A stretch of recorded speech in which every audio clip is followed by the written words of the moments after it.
Bonjour à tous. Alors je suis super heureuse de vous retrouver aujourd'hui pour une vidéo. Alors ça faisait très très longtemps que je ne m'étais pas exprimée par ici. D'ailleurs entre-temps j'ai même coupé mes cheveux. Voilà, donc j'ai un petit peu changé tout ça. C'est vrai qu'avec cette année un petit peu intense que j'ai vécue, j'ai été beaucoup malade, pour ceux qui ont suivi un peu l'épopée.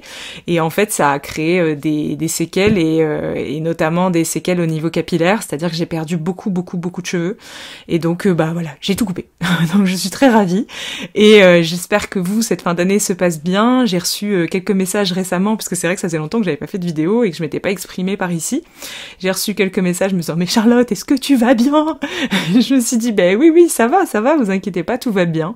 Alors c'est vrai que cette fin d'année a été particulièrement intense, elle est particulièrement intense, même si là c'est en train de se ralentir, ceci expliquant pourquoi je peux à nouveau m'exprimer et à nouveau pouvoir interagir avec vous, ce qui me fait très plaisir d'ailleurs au demeurant. Et du coup ici dans cette vidéo en l'occurrence, je vais pas vous parler là tout de suite maintenant de ce que je vis, mais je vais vous parler de ce qui a été vécu. En fait, je vais vous faire un témoignage personnel. Alors vous savez que c'est pas la première fois que je fais ça ici sur cette chaîne. Les témoignages personnels n'ont pas du tout pour objectif de ramener l'attention sur un parcours particulier ou quoi que ce soit. Non, c'est vraiment au contraire de pouvoir partager à cœur ouvert quelque chose qui a été vécu, vibré, ressenti comme tel et qui, du coup, dans l'énergie, parle beaucoup plus parfois que des longs discours et que des longues théories ou que des explications sur des concepts. Alors, c'est vrai que ces derniers temps, j'ai beaucoup partagé de messages par voie écrite et puis je vois qu'il y a toujours autant de questionnements, il y a beaucoup d'interrogations au sujet de certaines notions comme le lâcher-prise par exemple, comme la guérison, comme toutes les notions dont on parle ici depuis le début. Et puis je me suis dit, c'est peut-être l'occasion de refaire un petit témoignage personnel pour venir exemplifier ce qui est dit. Parce que ce qui est dit est très théorique, et parfois ça a besoin de s'ancrer dans la matière, dans des exemples concrets de vie, pour pouvoir être entendu peut-être sur un autre plan.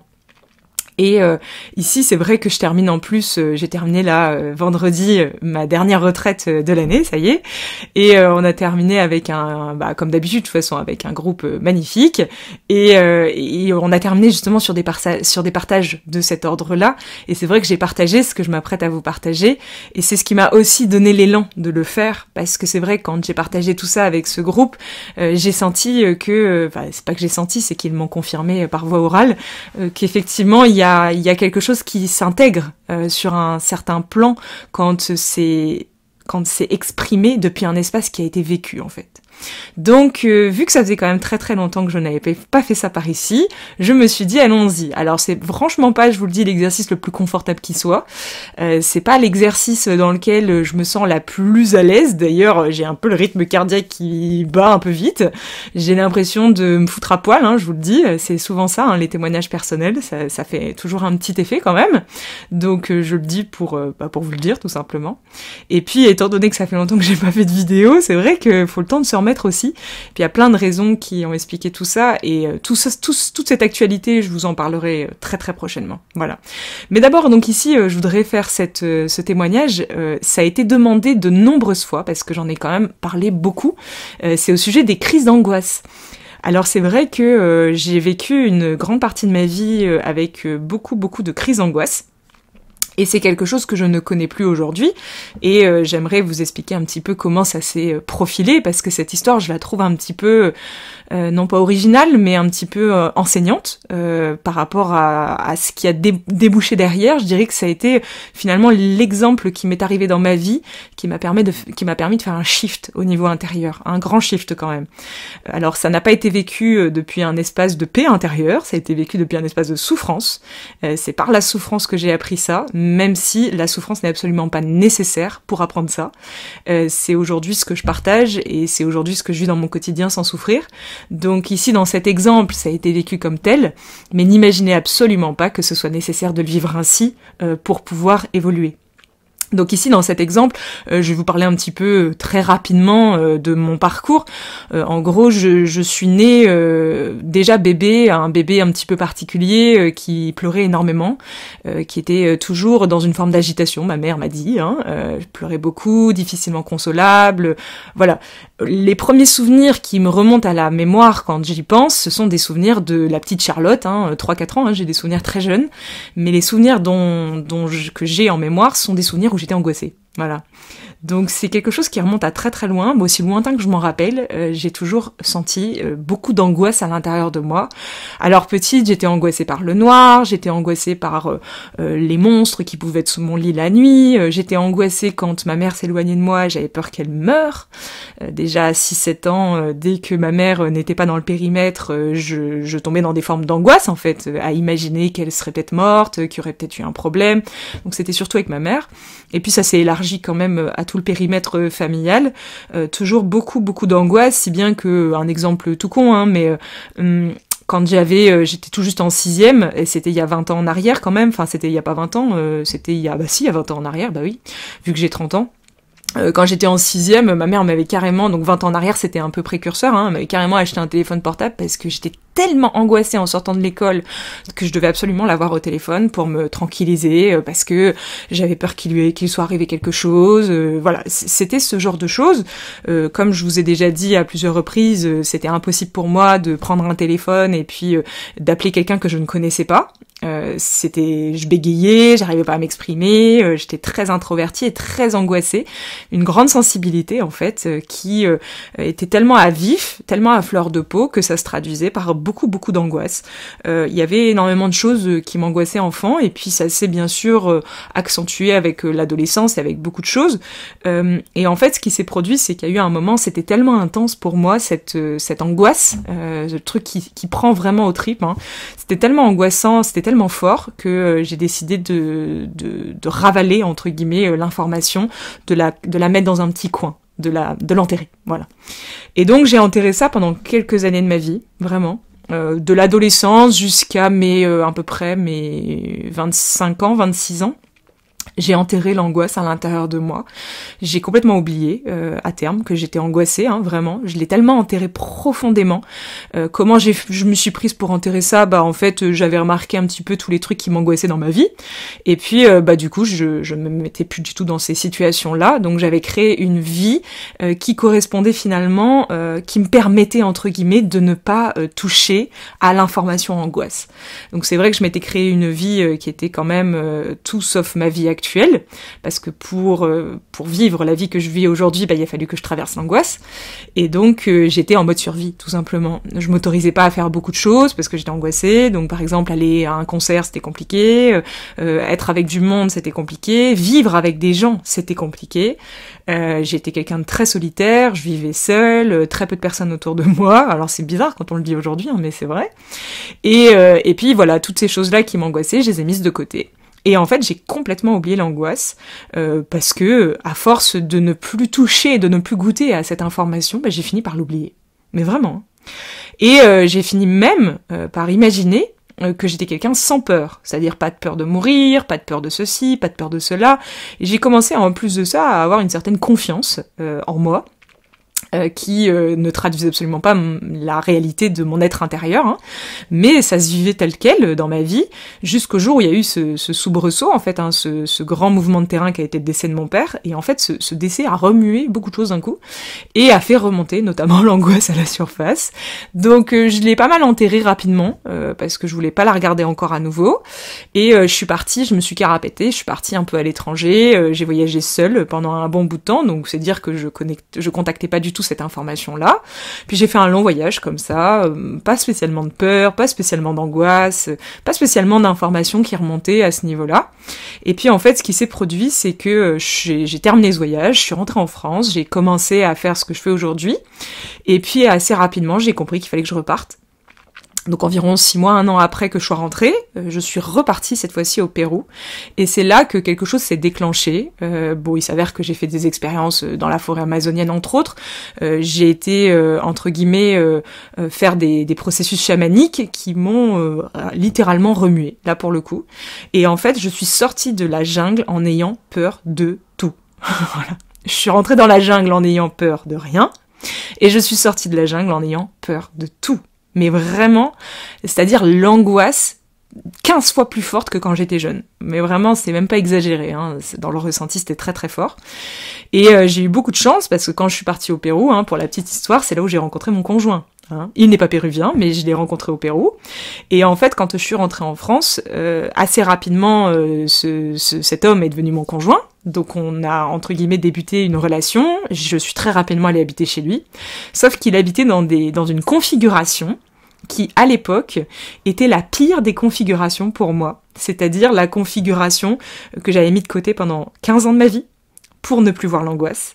C'était exactement la configuration qui me faisait remonter toutes mes angoisses. Donc vivre avec du monde, vivre dans un univers avec pas énormément d'espace, voilà, avec beaucoup d'informations autour, etc. Donc tout ça, c'est des choses qui étouffent, c'est des choses qui oppressent, c'est des choses qui, quand on est angoissé déjà de nature et qu'on est un peu sensible à tout ça, bah en fait ça déclenche des crises d'angoisse sur des crises d'angoisse. Et en fait, quand je suis arrivée à vivre chez lui, et toutes ces crises d'angoisse ont commencé à se matérialiser sérieusement. Donc c'est passé de l'étape dans ma tête j'ai peur de tout à l'étape de ça se matérialise concrètement, et il y a une espèce de remontée très forte qui se présente dans la matière. Alors ici, quand je parle d'une crise d'angoisse, je parle pas du tout d'une crise genre j'ai du mal à respirer, je me sens pas bien. Non. Je parle d'une vraie crise d'angoisse, c'est-à-dire les yeux qui révulsent, le palpite qui va à 10 000 à l'heure, les tremblements très très forts, les malaises, hein, clairement, hein, parce que c'est tellement fort qu'en fait au bout d'un moment tu finis par faire un ting-ting, un court-circuit dans le cerveau. Donc c'est de cette type d'angoisse-là dont je parle ici. Voilà les angoisses auxquelles j'ai fait face. Donc ça, c'était il y a 4 ans dans ma vie. Donc il y a 4 ans, j'ai débarqué, et puis assez rapidement, il y a eu cette remontée. Et comment ça s'est matérialisé ? Ça s'est matérialisé par environ 5 à 15 crises d'angoisse par jour. Voilà, environ. Donc il y avait des jours, c'était beaucoup de crises. Puis il y avait des jours, c'était pas beaucoup de crises, mais c'était très long dans la durée. C'est-à-dire, je pouvais faire 3 crises d'angoisse, mais ces 3 crises d'angoisse, elles duraient 5 heures dans ma journée, quoi, en fait. Donc en fait, je passais quand même plus de la moitié de la journée angoissée, en fait. Et dans des états de tachycardie, dans des états vraiment, en plus, sans queue ni tête, hein, c'est-à-dire pour le tout bien pensant, franchement, c'était sans queue ni tête. C'était pour un tout, pour un rien. Le moindre truc déclenchait de l'angoisse, et de l'angoisse, et de l'angoisse, et de l'angoisse. Et ça n'a fait que ça pendant plusieurs semaines. Et donc assez rapidement, je me suis rendu compte que c'était très difficile, et j'ai envisagé bien sûr plusieurs options. Hein. J'ai envisagé la fuite, parce que je me suis dit en fait c'est tellement fort qu'il faut que je parte. Hein. Puis à l'époque, il y a 4 ans en arrière, j'étais beaucoup plus dans cette histoire de synchronicité. Si la vie te montre que c'est trop dur, c'est peut-être aussi pour te dire qu'en gros c'est peut-être il faut partir ou je sais pas quoi. Enfin bon bref, je me suis inventé un peu des histoires comme ça aussi au passage il y a 4 ans en arrière. Mais en fait il y avait un tel amour pour mon conjoint que c'était très difficile, entre guillemets, d'envisager de partir. C'était très très difficile. Il y avait une relation tellement forte qui, un jour peut-être je ferai une vidéo sur le sujet, hein, parce que c'est un petit peu particulier quand même. Il y avait tellement un lien au-delà de l'amour purement terrien, hein, très clairement, et vraiment quelque chose de très très fort, qui m'a complètement court-circuité, qui a court-circuité mes petits plans de fuite. Et donc j'avais beau, même dans ma tête, de temps en temps essayer, très rapidement j'étais court-circuitée. Donc je me suis rapidement rendu compte qu'il n'y avait pas de porte de sortie. Donc j'ai envisagé une deuxième option de fuite, j'ai commencé à me transformer en gros bourreau et à dire à mon conjoint que c'était de la faute d'un tel, que c'était parce que cette personne elle faisait ci, cette personne elle faisait ça, donc j'ai commencé à dire que c'était de la faute des autres, que j'étais angoissée en fait, parce qu'ils avaient des comportements comme ci, des comportements comme ça, et gna gna gna gna. Alors évidemment, cette deuxième technique de fuite s'est très rapidement effondrée également, parce que mon conjoint, certes, il m'écoutait, mais non, c'était pas du tout la vérité en fait. Même si à travers mes yeux de l'époque, je le percevais pas parce que j'avais la tête collée sur l'angoisse, hein, mais vraiment, hein, je vous parle d'un truc, c'est-à-dire j'avais même pas le temps d'y penser, j'étais angoissée quoi en fait. Hein. Donc j'étais complètement la tête collée sur le carreau, hein, mais fort. Hein.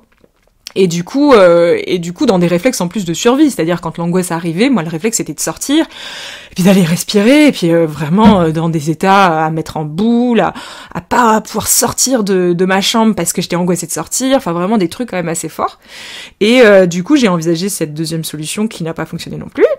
Donc au bout d'un moment, les angoisses faisant, pour ceux qui connaissent les crises d'angoisse, vous savez très bien que c'est fatigant. C'est extrêmement physique, c'est extrêmement challengeant pour le corps, hein. Franchement c'est très très très usant, hein, nerveusement surtout, parce que ça te prend tout ton système nerveux, ça tétanise, c'est quelque chose qui fatigue énormément. Donc évidemment la fatigue est arrivée, et en fait la fatigue a été salvatrice, parce que ce qui s'est produit a changé ma vie, voilà. Et ça s'est produit en une microseconde. C'était un jour comme les autres. J'ai tapé une crise d'angoisse comme les autres. Il y avait rien qui avait changé par rapport à d'habitude. Je me revois, hein, la crise d'angoisse, tachycardie, machin chouette, pas bien, nanana. Bon. Et en fait, ce jour-là, j'avais atteint un seuil de fatigue assez fort. Et en fait, ce qui s'est produit, c'est que je suis sortie de chez moi, mon conjoint est venu avec moi, et sous l'effet de l'angoisse et de la fatigue, les deux en même temps, j'ai fait un espèce de arrêt sur image. Et je suis tombée, en fait. C'est pas tombée au sens propre, hein, je me suis effondrée, c'est-à-dire de fatigue, de tellement j'en pouvais plus, en fait, de vivre et de ressentir ça, parce que c'était tellement dur à ressentir, toute cette tension, cette crispation, ce refermement, cette absence de souffle, en fait. C'est horrible, l'angoisse, hein, vraiment, c'est une espèce de truc de fer qui te contient comme ça et qui te serre, une espèce d'armure qui se referme sur toi comme une mâchoire d'un requin qui fait croc comme ça sur toi, et j'en pouvais tellement plus de me débattre qu'en fait ce jour-là j'étais dans une fatigue tellement extrême que je suis tombée littéralement, je me suis endormie. Mais vraiment. Alors pas l'endormissement genre tu dors d'un sommeil profond au milieu de ta nuit, hein. Je parle de l'endormissement, je sais pas si vous voyez, quand on fait par exemple de la relaxation ou du yoga nidra, quand on a fait une séance de yoga et qu'après on s'allonge, ou quand on a fait une bonne séance de sport et qu'après on s'allonge, on peut tomber dans un espace entre deux. Alors on n'est pas endormi, mais on n'est pas réveillé, mais on est dans un espèce d'état entre deux. Voilà. On appelle ça un état de conscience dit modifié au passage, mais bon, ça c'est pour plus tard. Et donc ici, je tombe dans cet espace, sans espace, un espace que je connais très bien en l'occurrence, hein, donc c'est pas le sujet, mais je m'effondre. Et puis il se passe le temps qui se passe, je me rappelle plus honnêtement, je suis sortie de la temporalité je pense ce jour-là, et quand j'ai rouvert les yeux, y a rien qui avait changé. C'est-à-dire, je sentais toujours les substances d'angoisse, je savais que c'était toujours là, que oui, il n'y avait pas de problème, hein, il suffisait juste de penser à l'idée de rentrer, que j'étais déjà angoissée, donc je savais que c'était toujours là. Ça n'avait pas changé. Mais il y avait quelque chose à l'intérieur de moi qui était beaucoup plus calme, beaucoup plus apaisé. Alors certes, à la surface, c'était comme à la surface les vagues d'angoisse, mais à l'intérieur de moi, il y avait un espace que j'arrivais à temporiser, que j'arrivais à percevoir, et cet espace, il était calme. Il était plat. Il y avait comme beaucoup plus de hauteur, comme si l'angoisse avant elle était là, là elle était un peu plus loin. Et c'est pas que je la voyais ou que je l'observais ou je sais pas trop quoi comme ça, c'était dans le ressenti intérieur, comme si la relation que j'entretenais avec elle avait changé. Comme quand t'es meilleur ami avec quelqu'un, tu te vois toujours, là on était meilleurs amis au début, et puis en fait là on est devenu un peu des connaissances, quoi. Et on s'est un peu moins vu. Alors c'est comme si, vous voyez, quand on a un proche qui va nous faire quelque chose, on va souvent avoir beaucoup plus de difficultés à aller au-delà parce qu'on a beaucoup de liens personnels et profonds avec nos proches. C'est un petit peu comme si l'angoisse était mon père ou ma mère, quoi, entre guillemets, hein, si on devait comparer. Et c'est comme si après ce réveil-là, je m'étais dit, mais merde, en fait, on dirait maintenant que c'est une cousine. Alors c'est un peu plus lointain. Voilà. Ça a moins d'emprise sur nous. Voilà. Donc elle était toujours là, mais la relation s'était modifiée. Alors comment ça se manifestait ? Ça se manifestait intérieurement, pas du tout extérieurement, parce qu'extérieurement c'était toujours la même chose, c'est-à-dire toujours des crises d'angoisse, hein, ça n'avait pas changé. Mais intérieurement, c'était comme si cette armure qui avant me tentacularisait complètement et ça se fermait sur moi avec une telle force, c'est comme si elle se fermait avec moins de force. C'est comme si j'avais l'impression que l'armure, avant, elle était collée sur moi et elle m'étriquait, et c'est comme s'il y avait plus d'espace entre l'armure et moi, en fait. Ça me laissait encore de la place pour me mouvoir au cœur de ce qui était proposé. Alors je me suis rendu compte que ça n'avait pas arrêté l'angoisse, chose que je voulais à l'époque, hein. Je voulais trouver une solution pour arrêter l'angoisse, bien évidemment. Et ça ne l'avait pas arrêté, mais que dans le fait de le vivre, dans le ressenti, dans l'expérience que j'en faisais, il y a quelque chose qui avait changé. Et cette chose qui avait changé, certes, elle continuait, mais elle continue avec moins d'emprise. Et donc, je me suis dit, bah après tout, c'est moins fort, ça a moins d'emprise, pourquoi pas continuer? Et c'est là où j'ai commencé à appliquer cette chose, hein. Donc je me suis rendu compte que la seule chose qui s'était produite pour produire ça, c'est que au milieu de tout ça, je m'étais endormie, quoi, en fait. Pas endormie, j'étais tombée dans une espèce d'un truc où en fait mon corps s'était détendu, complètement relâché, et j'étais repartie dans la vie. Et du coup, je me suis dit, c'est ça la seule chose qui s'est produite, il s'est rien produit d'autre. Donc, du coup, la prochaine fois que j'ai de l'angoisse, alors pas pendant, parce que pendant c'est quand même encore fort, mais a posteriori, juste après, je vais me détendre et je vais me relâcher. De la même manière que ce que j'ai fait dans la forêt, sous forme de souffrance et par épuisement. Ici, je vais essayer de le cultiver, non pas sous la forme de la souffrance et de l'épuisement, mais juste comme ça, pourquoi pas essayer. Et donc je me suis mise à essayer comme ça, comme un alchimiste dans son laboratoire, vraiment, à me dire allez, j'essaye ça, après tout, pourquoi pas. Et donc comment ça s'est matérialisé? Ça s'est matérialisé que je faisais toujours autant de crises d'angoisse, donc ça n'avait rien changé. Mais quand je faisais les crises d'angoisse, donc j'oubliais tout, évidemment, puisqu'on oublie tout, on est complètement tentacularisé, etc. Mais assez rapidement, ça dépendait des crises, il y avait des crises assez rapidement derrière, je me rappelais à moi-même et je me disais, ah oui c'est vrai, on se relâche, on respire, on revient. Et il y avait des fois où c'était un peu plus long. Donc ça changeait rien, que ça soit long ou court, j'appliquais. Je me posais pas de questions. Et j'ai commencé un petit peu à lâcher l'idée que de chercher une solution pour que l'angoisse s'arrête. Je me suis dit, et après tout, si ce qui m'était proposé c'était de vivre quelque chose autrement, et si l'angoisse avait quelque chose à m'enseigner, est-ce que sincèrement cet enseignant devrait partir ? Non, il devrait rester pour m'enseigner. Donc j'ai commencé moi aussi intérieurement à changer de regard par rapport à ça. Ce changement de regard a été possible parce que l'angoisse prenait un peu moins de pouvoir sur moi, avait de moins en moins d'emprise sur moi, parce qu'à chaque fois, j'appliquais ce truc très simple qui était juste de m'allonger, de respirer. Alors il y a des fois, j'allumais un truc à la télé par exemple, je me concentrais sur un film, je me concentrais sur une série, je mettais un audio dans mes oreilles, je sais pas, d'une relaxation X ou Y, et je faisais toujours ça a posteriori. Et puis j'ai appliqué ça pendant un petit bout de temps. Alors, dans les faits, ça n'a rien changé, mais à l'intérieur de moi, tout a changé, vraiment. C'était assez surprenant de voir que à l'extérieur, ça ressemblait toujours à la même chose, mais à l'intérieur, c'était le jour et la nuit en fait. On était passé d'un truc puissance 10 qui me prenait comme ça et qui faisait, l'angoisse faisait ce qu'elle voulait de moi, clairement. On est passé progressivement à l'angoisse ne fait plus ce qu'elle veut de moi. L'angoisse me traverse, mais l'angoisse ne reste plus pendant des heures, de 1. Et en plus, l'angoisse, entre guillemets, n'a plus autant d'impact sur moi, plus autant d'effets collatéraux, parce que évidemment ça crée aussi des soucis de santé, ces histoires d'angoisse au bout d'un moment.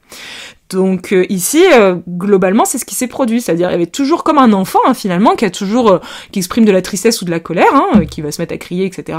Mais on voit bien que chez cet enfant, ça va pas forcément créer quelque chose de négatif. Il va continuer à l'exprimer, mais ça le dérange pas plus que ça, et il peut passer d'un état à un autre très rapidement. Je me suis rendu compte que c'était ce qui était en train de se produire. C'était toujours là, mais ça ne laissait pas de résidus à l'intérieur de moi. Et je me suis dit, mais comment ça se fait que ça laisse pas de résidus à l'intérieur de moi? Et puis quelque chose m'est apparu de manière très claire. Pour moi, c'est devenu limpide comme de l'eau de roche. En fait, je me suis dit, mais c'est simple. Pourquoi est-ce que ça laisse pas de résidus? Parce que l'information passe à travers moi. Et comment l'information, elle passe? Elle passe parce que je me relâche, je me détends. Le corps se relâche, et donc l'information angoisse fait ce qu'elle a à faire à travers moi, et elle a besoin de faire ce qu'elle a à faire, je peux pas l'arrêter, ça c'est sûr et certain. Elle a besoin de faire ce qu'elle a à faire à travers moi, parce que à travers ce qu'elle fait, il y a quelque chose sûrement qui doit y avoir une explication de je ne sais où, mais je ne cherche pas à comprendre, puisque de toute façon, ça ne sert à rien J'avais décidé d'arrêter également de faire ça. Parce que dans les stratégies que j'avais essayées, bien sûr, j'avais essayé de comprendre d'où venait l'angoisse. Je l'ai jamais compris, Si, j'ai compris a posteriori. Et c'est une belle histoire. Donc je vous la raconte également dans cette vidéo. Et donc j'ai appliqué ça. Et un beau jour, je me suis réveillée, je me rappelle encore, et je me suis dit, tu sais quoi? Si aujourd'hui, je devais rester comme ça toute ma vie, pourquoi pas? Franchement, pourquoi pas? Ça serait possible. Ça serait plus un problème. C'est-à-dire, la distance entre moi et l'angoisse avait tellement augmenté que pour moi, l'angoisse était devenue comme regarder un film à la télé. Le film, je pouvais pas l'arrêter. Mais c'était un film. Donc, il y avait cette angoisse qui montait, je tétanisais, nanana, comme d'habitude, mais c'était comme si j'étais actrice de cinéma en train d'angoisser, quoi, en fait. Et du coup, vu que je savais que ce film, il était de toute façon voué à changer dans le temps, et que de toute façon, le film, un coup c'était une scène comme ça, et puis un coup c'était une scène comme ça, et c'était impermanent au possible, bah, je me suis dit, bah après tout, si je devais rester comme ça toute ma vie, bah pourquoi pas. Et ce jour-là, il y a eu un déclic qui ne s'explique pas avec des mots, hein, qui se vit, qui se ressent. Mais il n'y a rien eu de spécifique, hein. J'ai pas été touchée par la grâce, j'ai pas l'archange Michael qui est venu me parler ou je ne sais quoi de ce genre. C'est juste un ressenti intérieur. J'ai senti une bascule à l'intérieur de moi.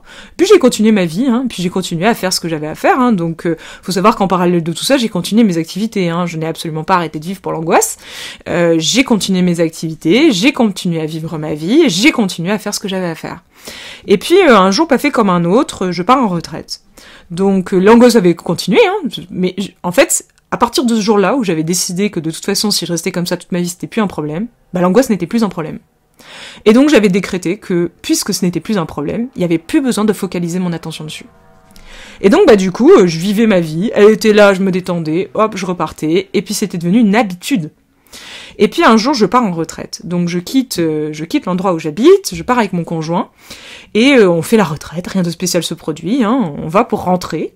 Et un truc assez bizarre se produit, par contre, sur le chemin du retour. Sur le chemin du retour, d'habitude, quand je rentrais, j'étais même pas encore arrivée, que j'étais déjà angoissée. Vu qu'il y avait tous les facteurs d'angoisse au même endroit, bah, chaque fois que je rentrais dans cet endroit, bah, oui, effectivement, j'avais déjà l'angoisse 3 heures avant d'arriver. Même la veille de notre départ de retraite, j'étais déjà en train d'angoisser. Et là, trop bizarre, je le réalise pas dans le moment, hein, parce que dans le moment, j'étais en train de parler d'un truc, sûrement, je sais même plus, pour changer, hein, sûrement. Et en fait, je n'angoisse pas. Et je me vois encore, c'était trop bizarre, on se gare devant la maison, on sort, on rentre, mais même pas une once d'angoisse, mais même pas j'y pense en plus, c'était trop bizarre, même pas ça me traverse. J'étais comme dans un état genre normal, bah oui tout va bien, hop, je pousse la porte, hop, je rentre, et là j'arrive à l'intérieur, et il y avait en fait tous les curseurs angoissants en même temps qui étaient là. C'est-à-dire, il y avait beaucoup de monde, il y avait beaucoup de bruit, il y avait beaucoup d'informations visuelles, odeurs, tu vois, tous les trucs comme ça qui généraient chez moi beaucoup d'angoisse. Et il y avait tout en même temps. Alors, les gens qui sont angoissés savent très bien, hein, il y a des fois un curseur qui t'angoisse, il y en a qu'un seul passe, mais si t'en rajoutes 2 ou 3 en même temps, ça passe pas. Voilà. Et là, il y avait tout en même temps. Mais tout. Et je me rappelle être rentrée dans la pièce, mais vraiment dans un drôle d'état, hein, bizarre. J'ai regardé ce qui se déroulait, je me suis assise sur une chaise, au milieu de tout le monde, chose que jamais avant j'aurais pu faire, hein. Je me suis assise au milieu de tout le monde sur une chaise, j'ai commencé à regarder ce qui était en train de se dérouler, et en fait, c'était magnifique. C'était, mais d'une beauté, mais il y avait tellement d'amour, de joie, d'énergie, oh, il y avait un truc, mais magnifique qui était là en fait. Et ces trucs-là, avant, m'angoissaient. C'est fou, hein. Et je me rappelle m'être assise et me dire, mais qu'est-ce qui se passe? Où est l'angoisse? Mais vraiment, comme s'il manquait quelque chose, quoi. Et intérieurement, mentalement, me dire, mais où est-elle? Qu'est-ce qui se passe? Je ne comprends pas. Je veux dire, à un moment, on est tellement habitué à sentir l'angoisse tout le temps que c'est devenu une habitude, comme boire un café le matin, je veux dire, c'est une habitude, on se pose même pas la question. Je me rappelle être assise sur cette chaise et vraiment même taper mon cœur et me dire, mais t'es où? Tu vois, mais qu'est-ce qui se passe? Et il n'y a rien qui s'est produit. Mais il n'y a rien qui s'est produit. Et j'étais dans un espèce d'état d'amour. Mais vraiment, un truc... c'est-à-dire, l'angoisse s'était remplacée par de l'amour. Mais un amour qui n'est absolument pas l'amour terrien, je t'aime moi aussi. Hein. C'était au-delà de ça. On parle d'un truc où, avant, c'était mon pire cauchemar. Mais mon pire cauchemar, même dans mes rêves les pires, c'était pas ça qui se produisait. C'était mon pire cauchemar. Et là, c'était le plus grand film d'amour qui se dévoilait sous mes yeux. Et je suis restée dans un état comme ça pendant un petit bout de temps, je ne sais pas combien de temps. Et puis à un moment, je me suis relevée et je suis repartie dans mes activités. Et depuis ce jour, c'est marrant, hein, depuis ce jour, il n'y a plus aucune crise d'angoisse qui s'est produite. Voilà. Alors, voilà. Voilà cette histoire au sujet des crises d'angoisse. Depuis ce jour, il n'y a plus aucune crise d'angoisse qui s'est produite. En tout cas, pour les raisons liées à cet espace de la maison, de ceci, de cela. On va dire qu'il peut y avoir encore parfois, il y a pu y avoir de temps à autre une réminiscence, mais par rapport à des choses beaucoup plus élargies qui n'ont rien à voir avec les conditions actuelles. Donc sur des plans beaucoup plus grands. Et encore, c'était tellement léger que même pas, enfin c'est comme un petit soubresaut quoi, je veux dire c'est rien du tout, c'est pas du tout l'angoisse dont je faisais l'expérience avant. Il n'y a plus eu ce palpite, cette tétanie, cette révulsion oculaire, ce malaise, ce grand malaise, et puis au-delà de ça aussi toutes les raisons psychiques qu'il y avait derrière, parce que l'angoisse elle est liée beaucoup à l'anticipation. Donc on anticipe ce qui va se produire, et de là arrive déjà l'angoisse avant même d'être face à la situation. Et ben même au niveau psychique, ça s'est arrêté. C'est-à-dire il n'y a plus eu cet espace en moi qui anticipait.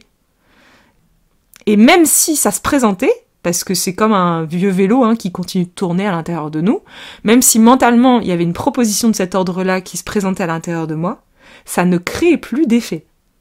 Donc ça s'est annihilé aussi vite en fait. Et du jour au lendemain, je suis passée d'un état d'angoisse, visible, tangible, exprimé, ressenti comme tel, à une absence totale de crise. Du jour au lendemain. Ça s'est produit en 1 seconde. Mais vraiment, en 1 seconde. Et voilà ce qui s'est produit. Voilà comment ça s'est produit. Ça s'est produit comme je viens de le décrire. Quel a été le fil conducteur de cette expérience? Ça a été l'étape 1, ça a été je résiste et je veux trouver une solution pour arrêter l'angoisse parce qu'elle me bouffe la vie. Et donc j'ai cherché pendant un petit bout de temps et ça a pris du temps. Ça a été long, ça.